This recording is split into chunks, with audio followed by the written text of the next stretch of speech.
তুমি যারও খুঁজতেছো সেটা তোমার ভিতরেই আছে। তো আসো দেখো যে কি আছে, তাহলে তুমি ধীরে ধীরে নিজেকে বুঝতে পারবা। যদি শরীর খারাপ থাকে,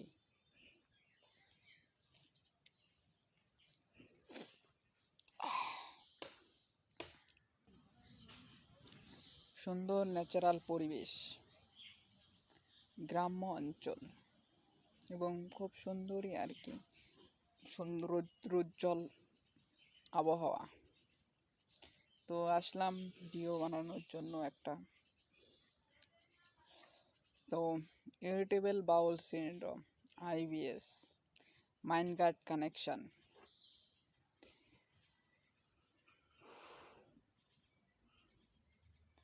তো সব কিছু নিজের মধ্যেই আছে, তোমাকে বাইরে কোনো জায়গায় যাইতে লাগবে না। এটা একটা লং টাইম, এটা আস্তে আস্তে আসে, আস্তে আস্তে যাবে। তার মধ্যে তোমাকে অনেক আপ ডাউন শিখাই দিবে বন্ধু।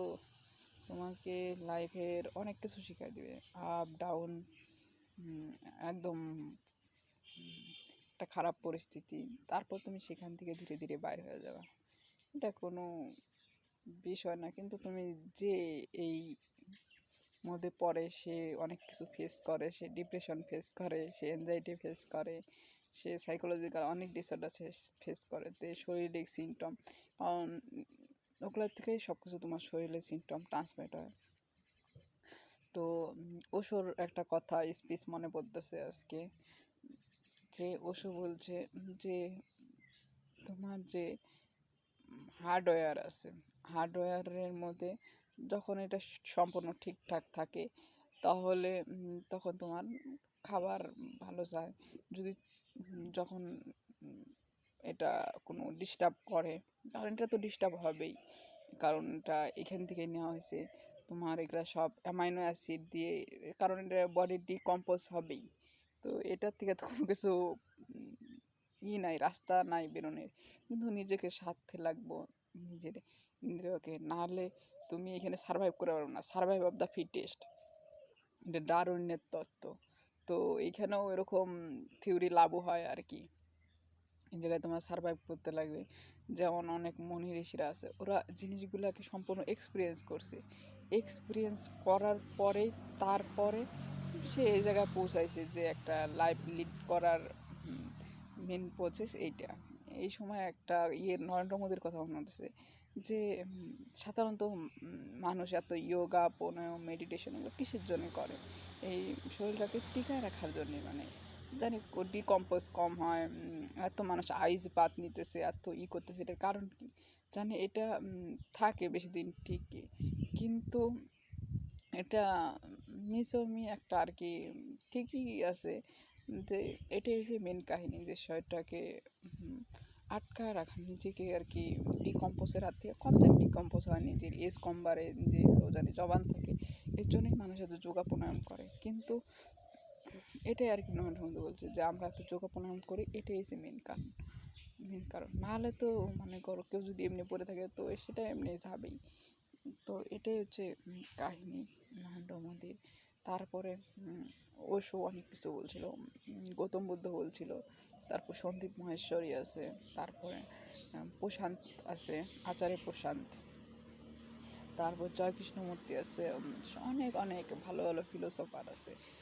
যে তোমার যে অষ্টবক্র গীতা আছে। তো তো এগুলো সব প্র্যাকটিক্যাল এক্সপিরিয়েন্সের উপরে গৃহীত হয় সব কিছু। যেমন মানুষ ছোটোবেলায় থাকে, সে সেখান থেকে ধীরে ধীরে ধীরে ধীরে বড় হয়, কিন্তু যখন সে ছোটো থাকে তখন সে সাক্ষীভাবে থাকে। কিন্তু যখন সে সময়ের সাথে সাথে বড় হয়, তার মধ্যে হরমোনাল আসে, তারপরে সে অনেক আচরণ ভুল করে। এর জন্যে সে সাধারণত এই ঝোর ঝামেলাগুলো এই ইয়ের মধ্যেই পড়ে আর কি।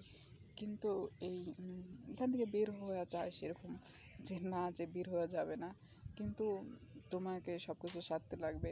তোমাকে যেমন প্রেজেন্ট সিচুয়েশন, আমার 90% অ্যাকুরেসি আছে, 90% আর কি মোটামুটি ঠিকঠাকই আছে।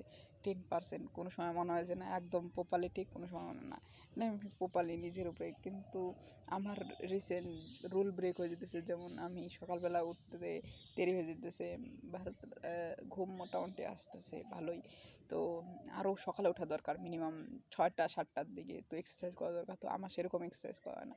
তারপরে পরিশ্রম করা, এই রুলগুলো ব্রেক হইতেছে। তো এই জিনিসগুলো মানে কত সময় আছে না যে মানে মন মাইন্ড টাইন্ড সবসময় ভালো থাকলে তোমার ডাইজেশন অত ভালো থাকে, তখন তুমি ওইটা ব্রেক করলেও মোটামুটি, কিন্তু এটা ব্রেক করা ঠিক না।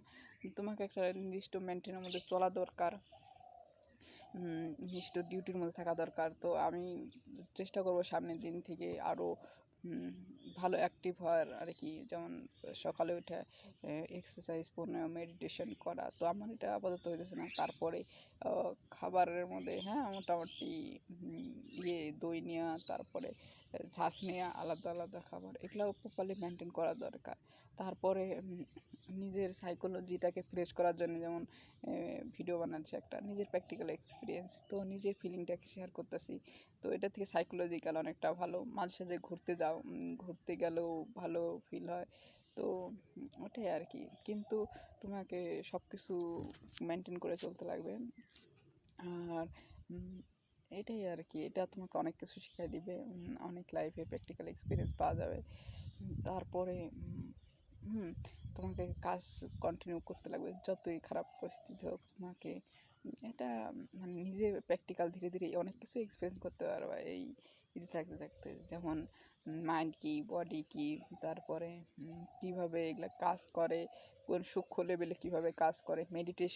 মেডিটেশন হ্যাঁ ঠিকই আছে, কিন্তু আমার মেডিটেশনের যতটা মনে করো রিলিফ পাওয়া যায়, আমি প্রপারলি মেডিটেশন অনেকভাবে করে দেখছি। একটা হচ্ছে ওশো বলে ডাইনামিক মেডিটেশন, যেটার মাধ্যমে শ্বাসের মাধ্যমে ইয়ে হয়। তো ওটা 1-2 দিন মনে করো 7 দিন তুমি করলা, কিন্তু তারপরে দেখবা যে ওটা ভালো লাগে না অত। কিন্তু যেটা প্র্যাকটিক্যাল এক্সপিরিয়েন্স, যেটা আমি রেগুলার ভিডিও বানাই একটা একটা করে, তো আমি এটার থেকে বেশি রিলিফ পাই। 5-7 মিনিট 10 মিনিট তোমাদের সাথে আলোচনা, নিজের থটগুলো এক্সপ্লেন করা যায়, এটাই আর কি।